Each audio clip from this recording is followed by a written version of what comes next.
It's time for a quick time update of the Douglas County Board of Commissioners meeting of March 17th. With me is Interim County Manager Larry Werner. I'm Lloyd Higuera.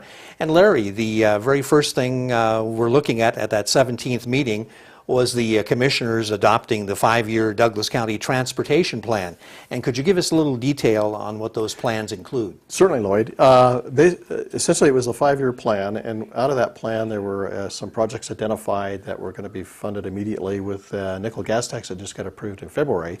So the good thing about that is the tax is going directly to what it was intended for. And actually, as of this week, we're bidding out some of those projects. Oh, that's great. Yes. Can you mention what maybe one big project? Jacks Valley Road is a big one. That's the one that's bidding out. Essentially, the road is in pretty tough shape, and they're bidding it out from the school to Alpine View Estates. So that's the part that'll be started this year. And the other element to this is because we have the nickel gas tax money, we can bond.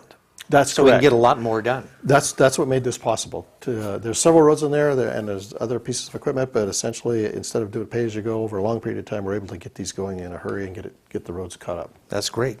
Well, also at the 17th meeting, commissioners heard an update on the process of the securing passage of the Douglas County Conservation Bill. It's in Congress now. How are things moving along? It's moving forward, albeit fairly slow, but it is Congress, so I guess as long as there's movement, we're in good shape.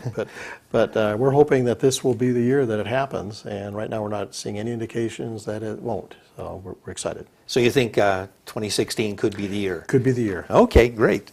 Commissioners also approved an agreement and agreed to distribute up to $99,000 in state catalyst funds to Bentley Heritage.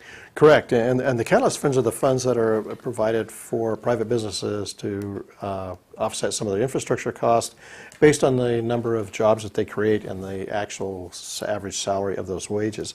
Bentley, Nevada is looking at about the 99,000 that you were talking about and creating 12 jobs over 2 years. It's done on a reimbursement basis, so if the jobs are created, I think it's up to 6 jobs per year, then they'll be provided roughly $45,000 for those jobs, and it's just a little more incentive to try to encourage people to come in the area.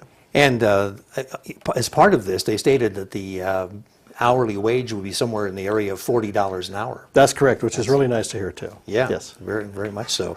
And yeah, this will be a project to watch, that's for sure. And of course, the catalyst funds help to get, sometimes, like you say, get the people over the edge in a project. Correct. Sometimes that's all it takes, is a little boost. Yeah. Okay. Well, Larry, thank you for updating us on the Douglas County Commission meeting of the 17th. That's what we do here on the Quick Time Update. For Interim County Manager Larry Werner, I'm Lloyd Higuera.